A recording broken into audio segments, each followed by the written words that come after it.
अस्सलामुअलैकुम व्यूवर्स, मैं हूं तैयब रियाज और आप देख रहे हैं तैयब रियाज ऑफिशियल। और जैसा कि मैंने चैनल क्रिएट करते वक्त पहले चैनल का इंट्रोड्यूस करवाया था कि मैं चैनल पर इंग्लिश ग्रामर और स्किल्स की बात करने लगा हूं, तो इंग्लिश ग्रामर और स्किल्स में एक ऐसा टॉपिक जो बहुत ज़्यादा इस्तेमाल होता है वो है प्रोनाउंस। और आज मैं प्रोनाउंस पर ही बात करने वाला हूं। इससे पहले कि मैं प्रोनाउंस पे बात करूं, मैं चाहूँगा कि आप जो व्यूवर्स इस चैनल पर नए हैं वो चैनल को सब्सक्राइब कर लें, और अगर वीडियो अच्छी लगे तो लाइक और कमेंट ज़रूर करें। और अगर कोई टॉपिक के दौरान कोई पॉइंट या कोई नुक्ता आपको समझ नहीं आता तो प्लीज़ कमेंट सेक्शन में ज़रूर बताएं, या कोई चीज़ जो मुझसे रह जाती है मैं वाज़े तौर पर एक्सप्लेन नहीं कर पाता, सो प्लीज़ आप कमेंट सेक्शन के अंदर उसको मेंशन करें ताकि मैं नेक्स्ट वीडियो के अंदर वो नुक्ता या जो पॉइंट है वो आपको एक्सप्लेन कर दूं। तो व्यूवर्स, चलते हैं प्रोनाउंस की तरफ। प्रोनाउंस आपको पता है कि नाउन की जगह पर इस्तेमाल होने वाला वर्ड है। जो नाउन्स हैं उनकी जगह पर हम प्रोनाउंस को इस्तेमाल करते हैं, और प्रोनाउंस जो हैं वो बहुत ही वाइड इंग्लिश लैंग्वेज में बहुत ज़्यादा यूज़ होते हैं। और अगर क्योंकि हम बात करें टेंसेस की तो उसके अंदर जो सारा खेल है वो खेल ही प्रोनाउंस का है। सो हम बात करते हैं जी। इससे पहले कि व्यूअर्स बोर हो जाएं, मैं बात करूंगा सबसे पहले जो है ही प्रोनाउंस पे। ही हमारे पास पहला प्रोनाउन है जो कि लड़के के लिए इस्तेमाल होता है, और इसका मतलब है वो, और ये लड़के के लिए इस्तेमाल होता है।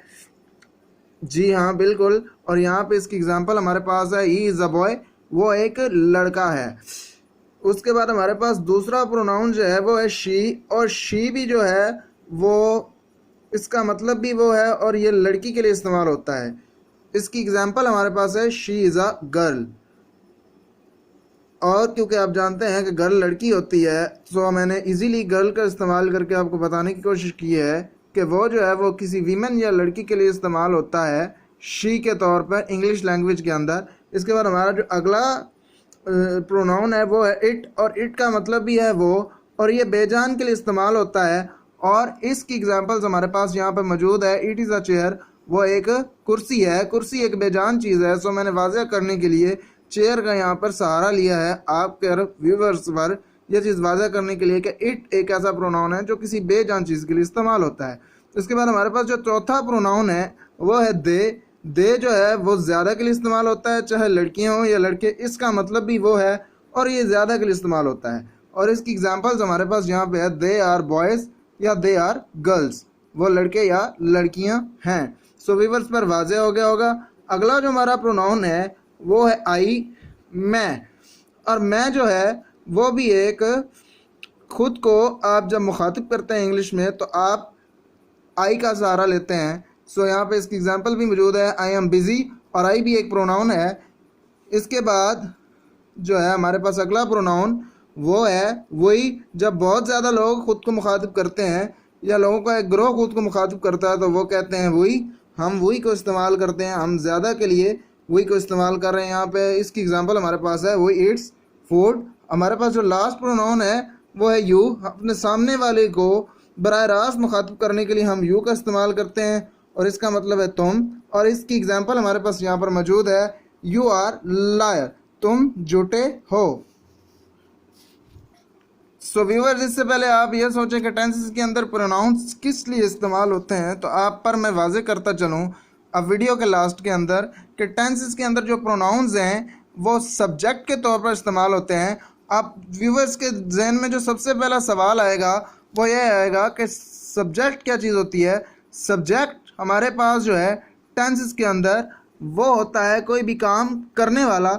यानी हमारे पास यहाँ पर एग्जांपल मौजूद है she plays hockey. So she plays hockey, जो प्ले कर रही है हॉकी को वो शी है, लड़की है, और वो जो प्ले कर रही है वो प्ले कर रही है। सो काम करने वाली कौन है, वो शी है। So she is a subject in this case. जो शी है वो हमारा सब्जेक्ट है टेंसेस के अंदर। उसके बाद आपके जहन में जो दूसरा सवाल आएगा वो ये होगा कि प्लेज और हॉकी फिर क्या चीज़ है अगर शी एक सब्जेक्ट है। ठीक है, तो इसके बाद हमारे पास अगला जो चीज़ है, हमारे पास 3 पॉइंट जो सबसे ज़्यादा इस्तेमाल होते हैं वो सब्जेक्ट, ऑब्जेक्ट और वर्ब हैं जो टेंसेस के इस्तेमाल होते हैं। अगला जो हमारे पास पॉइंट है वो ऑब्जेक्ट है, और ऑब्जेक्ट वो होता है जिस पर काम हो रहा है। जैसे कि आपको गिवन एग्जांपल मैं पहले दे चुका हूँ, शी प्लेज हॉकी। सो हमारे पास जो हॉकी है यहाँ पे वो ऑब्जेक्ट के तौर पर इस्तेमाल होता है, वो हॉकी खेलती है। यहाँ पर उर्दू के अंदर हॉकी दरमियान में आ रहा है, जबकि इंग्लिश के अंदर ऑब्जेक्ट हमेशा लास्ट पर ही लगाया जाता है। सो ऑब्जेक्ट का भी यहाँ पे वाजे हो गया, वो चीज़ जिस पर काम किया जा रहा है, तो वो क्या चीज़ खेल रही है, वो हॉकी खेल रही है। सो जो वो प्ले कर रही है वो हॉकी है। सो हॉकी हमारा ऑब्जेक्ट होगा। सो अब बात कर लेते हैं वर्ब की। वर्ब खुद एक काम है, जैसे कि करना, किसी काम का होना है, सहना, ये चीज़ क्या होती है, ये वर्ब होता है। जैसे कि रोना, हंसना, धोना, चलना फिरना, खेलना, उठना बैठना, कोई भी काम है, ये सारे काम जो हैं हम इनको इंग्लिश के अंदर वर्ब के नाम से ही जानते हैं। और वर्ब्स की आपको पता है कि 3 फॉर्म्स होती हैं, वो फॉर्म्स भी मैं नेक्स्ट वीडियो के अंदर इंशाल्लाह डिस्कस कर दूंगा। अभी मैं आपको बताता चलूँ कि यहाँ पर जो वर्ब है वो प्लेज है, क्योंकि वो खेल रही है, जो काम वो कर रही है हॉकी के साथ, वो हॉकी को खेल रही है, तो प्लेज यहाँ पे हमारा वर्ब है और उर्दू में खेल है। सो आपको, मुझे उम्मीद है कि वर्ब, ऑब्जेक्ट और सब्जेक्ट का पता चल गया होगा। सब्जेक्ट वो है जो काम करता है, जैसे कि यहाँ पे शी प्लेज हॉकी में शी काम कर रही है, और वर्ब जो है वो खुद एक काम है, जैसे कि शी प्लेज हॉकी में प्लेज जो है वो काम होगा, खेलना। और उसके बाद ऑब्जेक्ट जो है, आपको दोबारा वाज़ेह करते चलूँ कि वो है एक ऐसा वर्ड जिस पर काम हो रहा है, जैसे कि हॉकी, हॉकी पे काम हो रहा है, वो हॉकी को खेल रही है।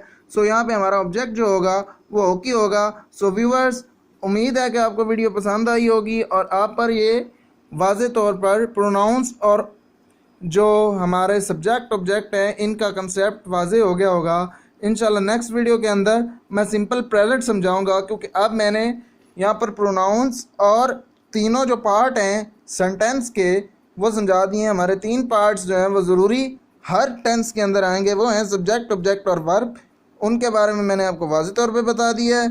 सो नेक्स्ट वीडियो के अंदर इंशाल्लाह मैं लेके आऊँगा सिंपल प्रेजेंट टेंस, और उसको बाकायदा तौर पर पूरा एक्सप्लेन्स करूँगा, जिस तरह आज मैंने प्रोनाउंस को किया है। सो अगर वीडियो पसंद आई हो तो इसे लाइक ज़रूर कीजिएगा और चैनल को सब्सक्राइब कीजिएगा। नेक्स्ट वीडियो तक के लिए अल्लाह हाफिज़।